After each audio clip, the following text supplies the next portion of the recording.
Bueno, y aquí un pequeño segmento de la locución de César Vidal, un hombre extremadamente inteligente y muy preclaro sobre los fraudes, las trampas, todas estas cosas que están sucediendo alrededor de las elecciones de Donald Trump y sus más profundas implicaciones para la nación norteamericana y para todos nosotros.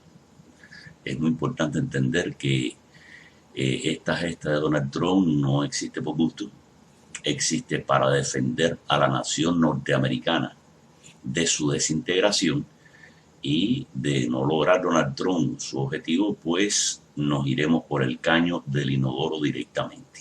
No les quepa la menor duda. Es decir, esto es vital para la nación norteamericana, y de no lograr Donald Trump estos 4 años, pues la nación norteamericana está en riesgo incluso de desintegración en las manos de estos globalistas que ya de paso sintieron la amenaza directa del poder norteamericano si se les escapaba de la mano. Así pues, veamos la entrevista, que es relativamente corto el segmento que voy a elegir, pero muy revelador.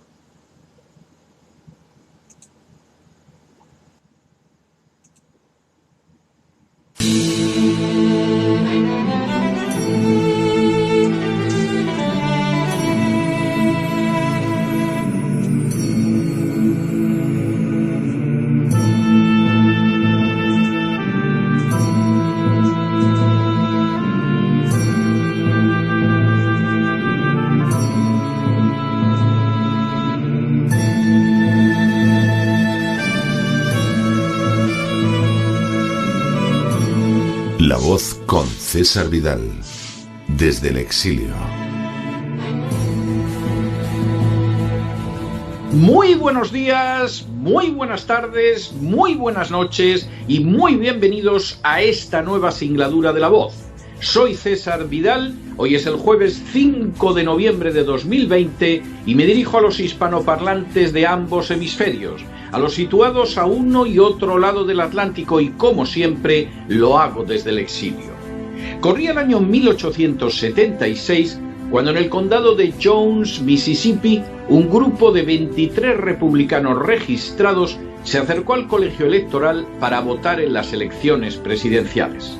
Al llegar al lugar, fueron advertidos de que no había papeletas del Partido Republicano, ante lo que el jefe del grupo señaló que habían ido a votar y que tenían menos miedo a morir que los que estaban ya presentes en el colegio electoral. Ante esa afirmación, los demócratas que llenaban el lugar les entregaron papeletas republicanas y todos ellos pudieron depositar su voto en las urnas.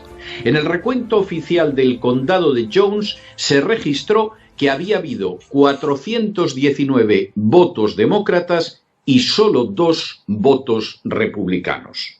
La indigna conducta perpetrada por los demócratas en el condado de Jones se repitió en todo el país, provocando una situación de crisis institucional, con los demócratas insistiendo en que habían ganado las elecciones presidenciales y los republicanos afirmando que habían sido víctima de un colosal fraude electoral en varios estados. Finalmente, de aquella situación se salió con una de las decisiones más trágicas de la historia de los Estados Unidos.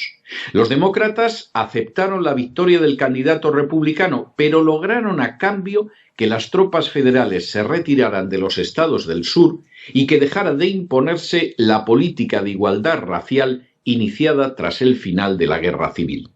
Habría que esperar casi un siglo para que la historia se reanudara en esos estados donde los demócratas habían perpetrado un gigantesco fraude electoral. En las últimas horas hemos tenido nuevas noticias sobre las irregularidades electorales que han tenido como escenario las elecciones presidenciales en Estados Unidos. Sin ánimo de ser exhaustivos, los hechos son los siguientes. Primero, a finales del mes pasado, Judicial Watch publicó un estudio sobre un conjunto de irregularidades descubiertas y relacionadas con el censo electoral en Estados Unidos. Segundo, El estudio llevado a cabo por Judicial Watch dejó de manifiesto que en 352 condados situados en 29 estados aparecía 1.800.000 más votantes registrados que los ciudadanos que tenían edad para votar. Tercero, en otras palabras, las tasas de votantes registrados de esos condados excedían al menos en un 100% la de los votantes que podían ser elegidos. El estudio encontró, de hecho, 8 estados en los que las tasas de electores registrados superaban además el 100%. Se trataba de Alaska, Colorado, Maine, Maryland, Michigan, New Jersey, Rhode Island y Vermont. Cuarto, en algunos casos el exceso alcanzaba cifras de un 187%. En Texas, un 177% en Nuevo México y un 171% en Dakota del Sur. Quinto, Judicial Watch advertía de que esas circunstancias podían llevar a un fraude electoral y lo hacía con una frase lapidaria: "Dirty voting rolls can mean dirty elections", es decir, unos censos de votantes sucios pueden significar unas elecciones sucias.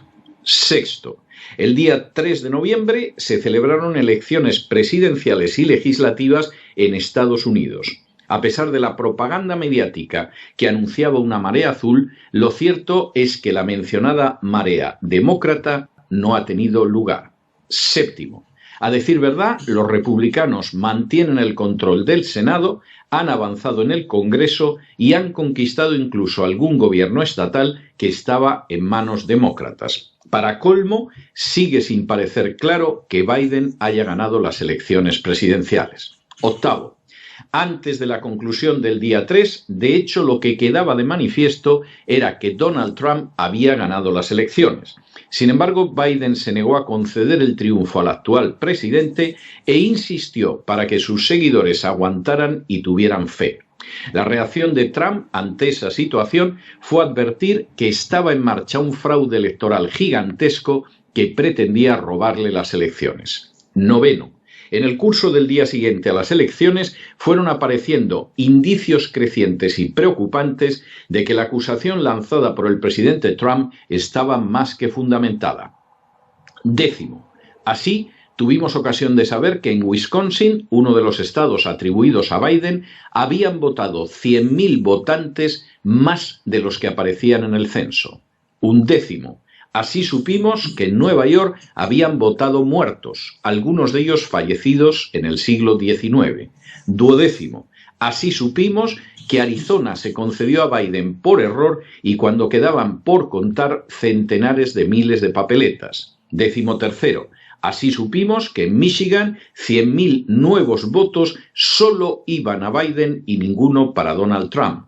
Decimocuarto, así supimos que esa misma situación extrañísima se repetía en Nevada. Decimoquinto, así supimos que en el condado de Fairfax se anunció que le habían dado 100.000 votos más a Biden que no le correspondían. Decimosexto, así supimos que en Pensilvania, donde tuvo lugar un cambio de ley por correo que permitía el fraude, ayer se anunció que iban a aparecer 2 millones de nuevos votos. Decimoséptimo, de manera nada sorprendente, al mediodía de ayer, Trump tuiteaba: "Están encontrando votos de Biden por todas partes, en Pensilvania, Wisconsin y Michigan.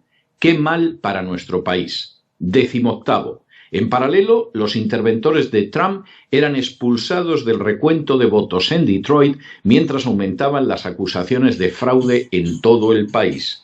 Decimonoveno, en medio de los crecientes indicios de fraude, en la tarde de ayer los abogados de Trump reclamaron la suspensión temporal del recuento de votos en Michigan. Vigésimo, en paralelo, los abogados de Trump solicitaban el recuento en Wisconsin en la convicción de que se había perpetrado un inmenso fraude electoral. Vigésimo primero, por la tarde, Rudolph Giuliani, abogado de Donald Trump, anunció que irían a los tribunales para combatir el fraude electoral del que estaba siendo víctima el presidente. 22º. La situación de fraude fue denunciada a lo largo del día por Donald Trump, recurriendo a Twitter, que de manera bien reveladora censuró el contenido de sus tweets. 23º. Todo esto transcurría en medio de un ambiente en el que las congresistas de la Squad, como Alexandria Ocasio-Cortez o Ilhan Omar, una musulmana que nos ha acostumbrado a verla con la cabeza cubierta a todas horas, arremetían públicamente contra Donald Trump sin que contra ellas funcionara ningún tipo de censura. Y 24º, en paralelo los antifas convocaban a provocar desórdenes callejeros y a bloquear los accesos a la Casa Blanca y a Washington, mientras que distintos sindicatos controlados por el Partido Demócrata anunciaban que podrían convocar una huelga general si Trump no aceptaba la derrota. En enero del año que viene, el Foro Económico Mundial, más conocido como el Foro de Davos, ha convocado una reunión para llevar a cabo el gran reseteo del planeta.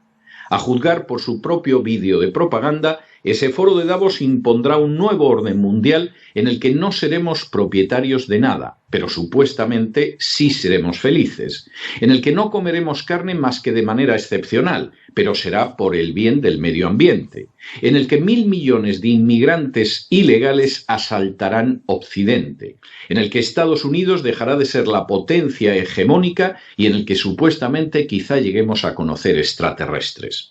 Resulta obvio que un intento semejante de imposiciones de la agenda globalista no puede contar con un presidente patriota como Donald Trump en la Casa Blanca y que tiene que ser sustituido recurriendo a cualquier medio por medio de un siervo de la agenda globalista, como es el caso de Biden y del sector socialista del Partido Demócrata.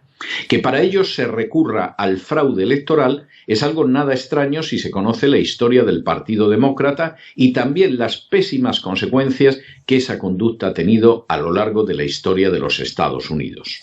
Durante meses, quien ahora se dirige a ustedes repitió una y otra vez que Donald Trump ganaría estas elecciones si no había fraude electoral.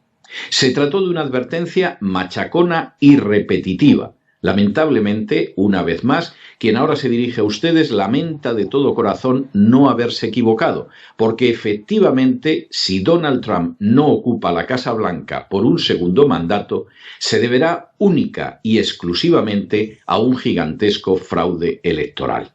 Aún está por ver si los votos falsos serán descubiertos, si se llevarán a cabo los recuentos exigidos y exigibles, y si los tribunales actuarán a la altura de las circunstancias. Así sería de desear, porque esta vez las consecuencias del fraude electoral de los demócratas no significarán solo la desaparición de los derechos civiles en algunos estados del sur, sino la posibilidad verdaderamente pavorosa de que todo el mundo se vea hundido en las tinieblas de la agenda globalista. Y si alguno piensa que quien ahora se dirige a ustedes exagera, que reflexione sobre el hecho de que Joe Biden ha dicho que lo que hará el primer día que esté en la Casa Blanca será obligar a Estados Unidos a volver al Acuerdo de Kioto. Mientras tanto, en el tiempo que han necesitado ustedes para... Bueno, sin duda, el que tenga ojos que vea y el que tenga oídos que escuche. La situación es realmente tenebrosa porque está claro que el fraude está a la vuelta de la esquina. Y como plantea César Vidal, no se sabe, no está garantizado que los mecanismos institucionales funcionen, dada la cantidad de intereses a nivel global y con todos los recursos del mundo que hay contra Donald Trump. No está garantizado que el Estado profundo no bloquee todas las iniciativas que pudieran develar este fraude y pararlo en seco y darle la presidencia a quien realmente ganó las elecciones, que es Donald Trump. No les quepa ninguna duda de que el riesgo es total, de que César Vidal no ha exagerado en nada y que esto está en marcha y todavía no hay conclusiones claras alrededor de nada. Todo esto avanza y avanza y avanza por la vía más sucia posible y estamos sencillamente como pescado en tarima todavía. Pero bueno, esto de todavía no quiere decir para siempre. Así pues, esperemos un tiempo más a ver si los tribunales resuelven el problema de forma satisfactoria Y bueno, nada, oremos y recemos. Y se me acabó el tiempo ya, lamentablemente.